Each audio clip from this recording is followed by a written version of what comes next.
Hey, it's Drybear. Continuing our series of covering the Mythic Plus dungeons available in Season 3, and today we're going to be talking about Black Rook Hold, which is actually one of the easier dungeons in the rotation right now, but it's important to know where the pain points are so you can navigate them properly with your group. And much like many of the dungeons this season outside of Dawn of the Infinite dungeons, the trash count is actually very straightforward and involves almost no skips at all. You'll start out with a choice of going left or right. In this case, you want to go right because it has less mobs and we don't need that much trash count, so we're gonna go with right. You want to pull preferably the first two packs together as one big pack. There's 7 mobs in total, and I think this is a great time to lust as well because you don't need lust on the first boss, so you may as well just pull big on the first one, lust, and then lust on the second boss, Ravencrest, where it is an actual pretty challenging fight. Now there's mobs in these packs in this first hallway that you do want to know what they do. Obviously you want to be aware of the counselors and their casting and the damage that they deal, but specifically there's a mob in here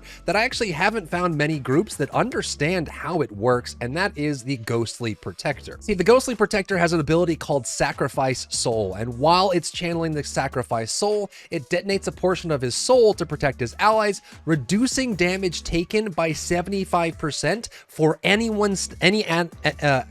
mob standing inside of that circle, and increase the damage that he takes by 200%. So if you're just trying to AoE burst them down, you might actually get a lot more benefit out of single targeting the Ghostly Protectors, especially on Fortify weeks where they have a lot of extra HP. So just be wary that the Ghostly Protectors are providing that big DR to all allies nearby them until you kill them off, and they are easy to single target down. Then do Lady Valandris Ravencrest with the pull here. There's another Ghostly Protector here as well, and just be wary there's a counselor as well, and Lady Valandris is actually pretty hard hitting herself, so just be wary you might need some extra healing here as well. Then simply follow the hallway down to the Amalgam of Souls and start the boss fight. Again, you're not going to have bloodlust here, but you don't really need it. This fight is pretty straightforward. Watch out for the giant room, like half the room gets covered in a giant sweep of his scythe. Make sure you don't get hit by that. When you see Reap Soul, this is just a tank buster, so keep heals on the tank as it will increase the damage they take and do a bunch of shadow damage to them. And then I believe one of your damage dealers will be focused by Soul Echoes. I don't know if the healer can get it. I haven't seen it too much, but I know the tank can't be focused by Soul Echoes. You'll get hit with Soul Echoes, and then for the next few seconds, you'll poop out all these illusions of yourself on the ground, which become effectively landmines. Anyone that runs into these will get hit with a bunch of shadow damage, so just make sure they're placing them in an area that's kind of condensed and near the outside of the arena, and everyone moves away to the other side of the arena to continue the fight. Then about halfway through, or periodically, he will do Call Souls, which summons these ghosts all around him. For every ghost that reaches him, it increases the damage of his big room wide afterwards. It's not as bad as it was when this dungeon first came out. I remember back in Legion, if you got maybe 2 or 3 ghosts, it would one-shot everyone in the room. It's not that bad anymore, but you do want to make sure that you burn down the ghosts before they reach him, at least most of them. But if you're on low key, you can ignore them. That's not going to do too much damage. And then just remember that the Soul Gorge buff that he gets does make him do a lot more, so ideally no ghosts would hit him. Then you want to go southeast to this door and wait for 30 seconds for some reason. There's a long dialogue here with the spirits. You have to wait for this to open, and then you'll move into the next room. Jump over the tables and go up for the first gauntlet of the dungeon. And this one can be pretty scary if you're not dispelling properly. You'll go through and you'll have all these little rook spiderlings all over the ground. The tank just wants to grab them all, run up to the first little nook on the right side where the giant spider is, grab that with the small spiders, and then you can keep going if you have a good group and grab the 2 padding mobs that are at the very top of the stairs and burn them all down together. The trick with this one though is all of the spiders, including the big one, apply Soul Venom, which is a stacking shadow dot on the target that it hits. And this can stack up really, really high to the point where the tank can't be healed anymore. The damage is just too much. So however you want to plan to do it, use the dispels that you have in your group to get rid of this. Depending on what key it is and whether it's fortified or not, you may need 2 or 3 dispels in one big pull, or you just need to use some kiting with brewmasters or demon hunters, anti-magic shell, things like that to avoid the shadow damage. You need a bunch of plans here, whatever your plan is based on your comp, but just make sure that you're planning to remove the stacks of Soul Venom, because if you ignore that on a fortified key of a high level, you're going to lose people. Into the next room, you have a bunch of packs, and I would just pull these as all together based on where they're standing. So right after the pat mobs you grab at the top of the stairs, go straight back and grab this pack of 4 together. Keep in mind that the champions will do a big cleave in front of them that hurts pretty bad, so make sure no one's standing in front of it. The elemental will teleport and cast an AoE on the ground, make sure you're not standing in it. The arcanist will periodically cast arcane blitz, and you want to kick these as much as you can, because as he kits them off more and more, it starts stacking up his damage. So if you never interrupt the arcanist, he's going to start hitting really hard. You want to be interrupting him basically on cooldown if you can. And then periodically these archers will jump to another side of the room and do a giant volley in a cone in front of them. Make sure you're not standing it. Basically, this whole room is don't stand and dump. Then pull the 3 mobs with the 2 mobs behind them. You'll have new mobs with the scouts that do a kind of blade dance around them that you want to avoid. And then you have these risen companions that will jump on people and apply a bleed as well. So you just want to kind of pay attention to your heals and keep people topped up through these pulls. Once again, with the last pack in the room before the ones jump down from above, gather them all up, interrupt the arcanists, avoid the volleys, avoid the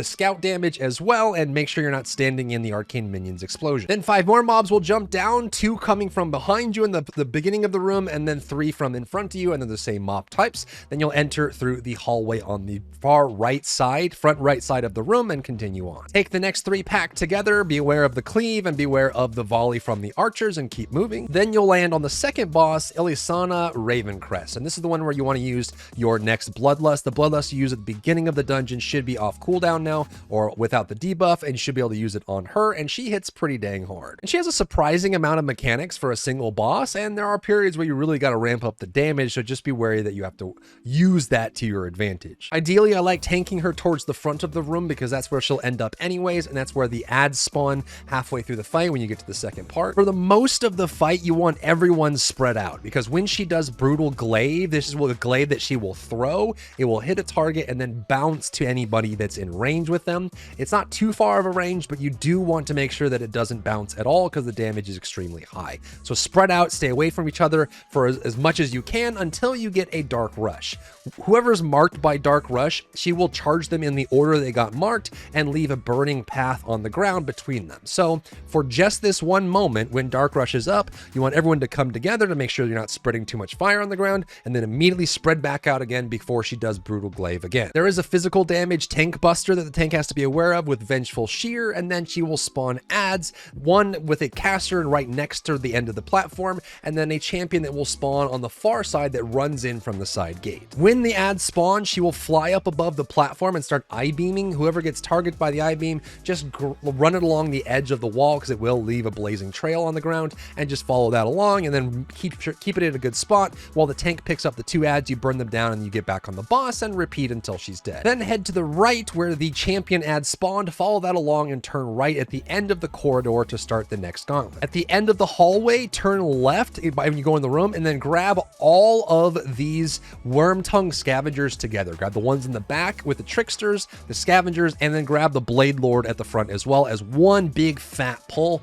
and AoE them all down. You want to use cooldowns for this one just to AoE it. Be wary that the Wyrmtongues can transform into a giant version of themselves and do some very heavy frontal damage, and some of them will spew fire, which is a frontal cone you want to avoid as well. But as long as you're not being hit by these, you should be just fine. Then grab the next 2 packs together, the 5 Wyrmtongues that are in the hallway, and then the 2 that are in the little cubby to the left just after. Grab that as 1 pack. Skip the right side hallway that has the Fellhound running around with the scavenger. You don't need that trash. And keep going to the end where you'll find 2 Blade Lords and a bunch more Wyrmtongues. Pull those all together and kill them. Then you want to run up past the boulders, just alternate and make sure you don't get hit. As soon as someone reaches the top of the stairs, the boulders will stop, which is easy, and then you'll go into the last gauntlet that you'll run into. You'll find 2 Wyrmtongue scavengers at the top. They are confused and they don't attack anyone, so don't bother attacking them. You don't need the trash count anyways, and they will never fight back, so there's no point in killing them.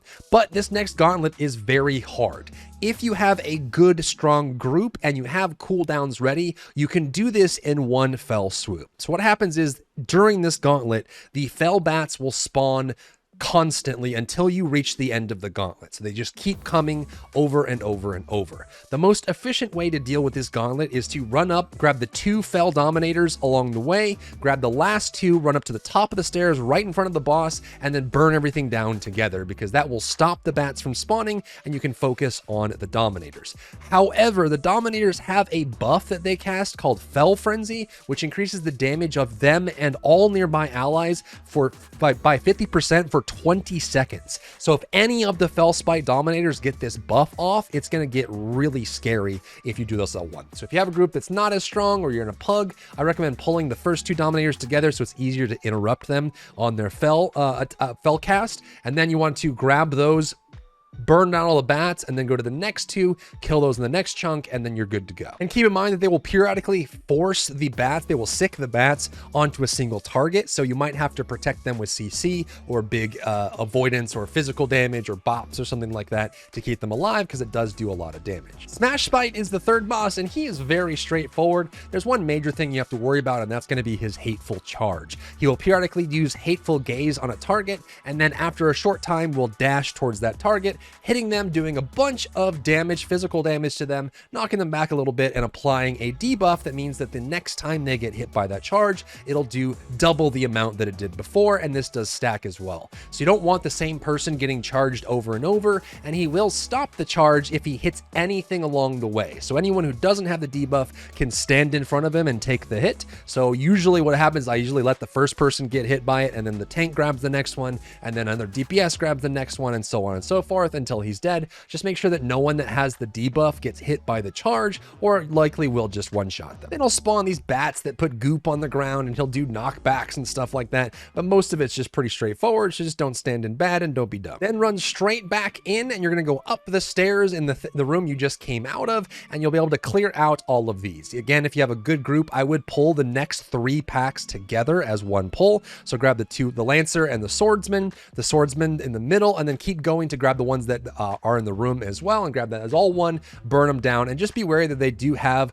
coup de grace, which does physical damage to a target, and they also will have a giant jump slam, this Raven's Dive, that does a bunch of damage and stuns. So just look on the ground, make sure you're not in this when it goes off. It's pretty quick, and it will kill you very fast. Then run up the stairs, grab the 2 that are coming down, and meet the 4 at the top for a single pull, and again, be aware of the Raven's drop that comes down on top of you, and burn those down, and head to the final boss of the dungeon. You'll first fight in first phase against Kur'talos Ravencrest. He's pretty straightforward. He just has a tank buster, and he'll throw out a glaive that bounces back and forth. Just don't stand in it and you're good to go. But then he'll quickly die and go into phase 2, where they'll turn into a Dreadlord, and you have to face him in his full form. This is where things get freaky deaky Dutch, because a lot of damage comes out, and you have to be very wary of what's going on, especially your healer, where you'll be taking a lot of AoE damage in specific points. First of all, make sure no one's standing near the tank for the frontal that comes out. There will also be gas clouds on the ground. If you touch the gas clouds, you will be put to sleep, which means you can't dodge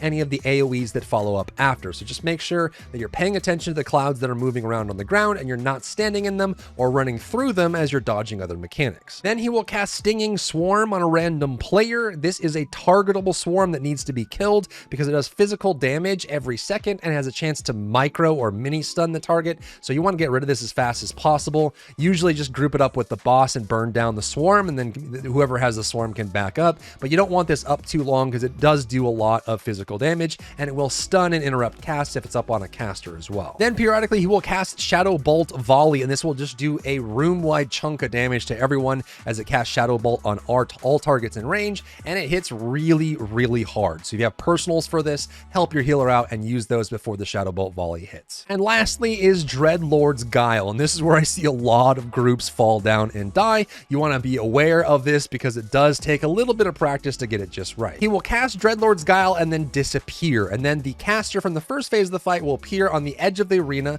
and start casting a giant beam through the middle of the arena, and then start rotating that slightly like a clock, going from 10 o'clock to 11 o'clock to noon to 1 to 2, and just rotate around it. So you just need to get to the edge of the arena, figure out where that line is as soon as you see Dreadlord's Guile, figure out where that line is, and then figure out which direction it's rotating in, and rotate with it to keep yourself safe. Then when it's done, he'll come back and repeat all these mechanics over and over until you've completed the dungeon. And that's Black Rook Hold. I hope this helps you clear in Season 3 for your Mythic Plus journey. If there's other guides you want me to make or things you want me to cover, let me know in the comments, or let me know what you think about this dungeon as well. If you found value in today's video, leave a like down below, leave a comment for the algorithm to help this video get seen by more people, and don't forget to check out my other channels for other content and other stuff and other things.